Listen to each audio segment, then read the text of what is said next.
ఈ వీడియోలో మనం భగవద్గీత అధ్యాయము 3 శ్లోకము 28ను పరిశీలిద్దాం.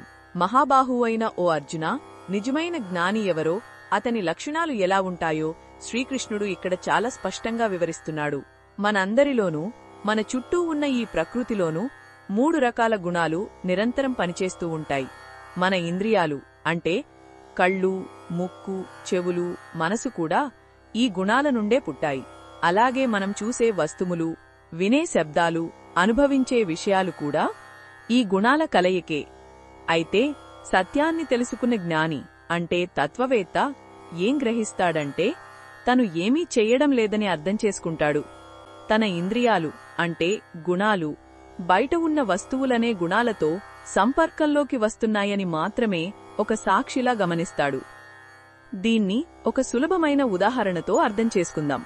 మనమొక సినిమా చూస్తున్నప్పుడు తెరమీద ఎన్నో పాత్రలు నటిస్తాయి, మాట్లాడుకుంటాయి, పోరాడుకుంటాయి. మనం వాటిని చూసి కొన్నిసార్లు ఆనందపడతాం, కొన్నిసార్లు బాధపడతాం. కాని ఆ పాత్రలు చేసే పనులకు మనకు ఏ సంబంధం లేదని, మనం కేవలం చూస్తున్న ప్రేక్షకులమని మనకు బాగా తెలుసు కదా.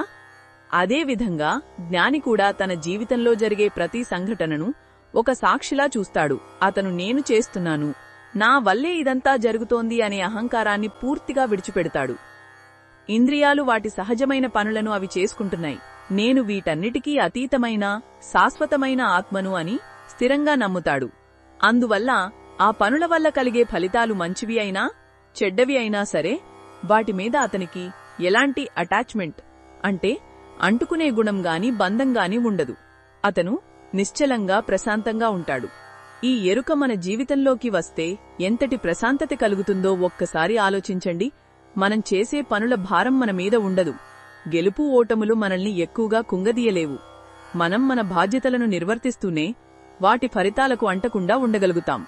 ఇదే కర్మయోగంలోని అసలైన రహస్యం. ఇదే నిజమైన స్వేచ్ఛ. ఇది ఈ శ్లోకంలోని భావాన్ని వివరించడమే లక్ష్యం. మరిన్ని భగవద్గీత శ్లోకాల అర్థాన్ని తెలుసుకోవాలంటే మా తదుపరి వీడియోలను తప్పకుండా చూడండి.